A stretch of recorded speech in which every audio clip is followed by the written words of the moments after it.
इस वक्त मैं बॉन के पास एक खंडर में खड़ी हूँ जो 12वीं सदी की एक इमारत का हिस्सा है। इतनी पुरानी इमारतों की साफ सफाई, इनका रख रखाव, इन्हें संभाल कर रखना कोई आसान बात नहीं। सोचिए कैसा हो अगर ये इमारतें रोशनी से साफ की जा सकें तो। जर्मनी में एक 700 साल पुराना कैथीड्रल है जहाँ ऐसा ही कुछ हो रहा है। लेज़र किरणों की मदद से वहाँ कैथीड्रल के मीनार की सफाई की जा रही है।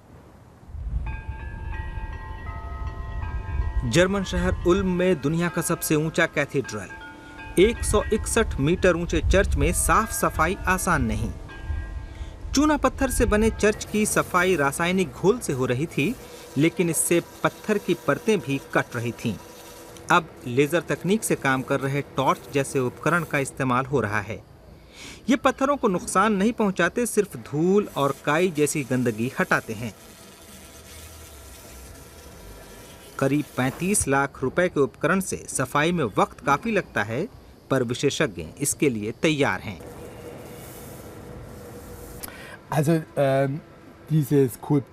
इस मूर्ति को साफ करने के लिए मध्यकालीन शिल्पकला वाली ये मूर्ति है। इसके साथ ये खंभे हैं और मेहराबें हैं। इनके लिए हमने 400 घंटे का प्लान किया है।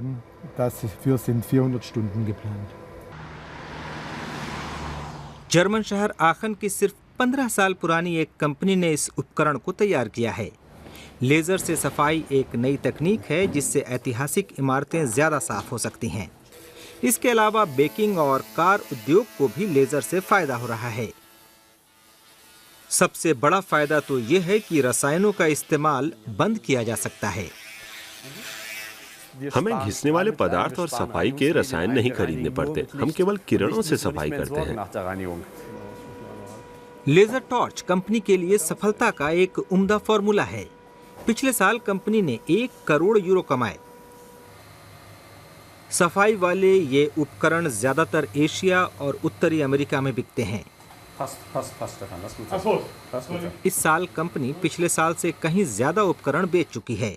हर दिन इसे नए कामों में लगाया जाता है और अब तो हवाई जहाज बनाने में भी इसका इस्तेमाल होने लगा है। विमान पर जब बिजली चमकती है तो जरूरी है कि वो बाहरी परत से होती हुई निकल जाए।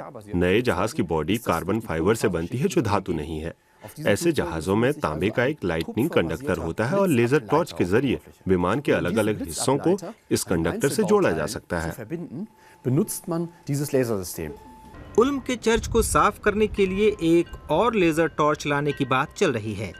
इससे चर्च दोबारा अपनी शान हासिल कर सकेगा।